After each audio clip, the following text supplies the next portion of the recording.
Hi everyone, welcome back to the channel. In this tutorial, I will show you how to feed the capybara in Heartopia and increase your bond level easily. First, the capybara is a wild animal that you can find at the Onsen mountain, like this over here, just near the lake.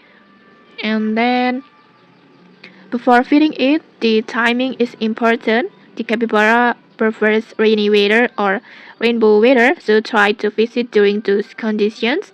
And then you can also prepare its favorite foods. Its favorite foods is tomato and then raspberry and then grape. Just tap on the stove like this, raspberry and then tomato like this, and then just tap on feed.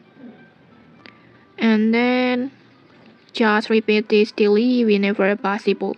And then after feeding, sometimes you will receive random rewards, and then they usually appears at 6 a.m. So don't forget to check it.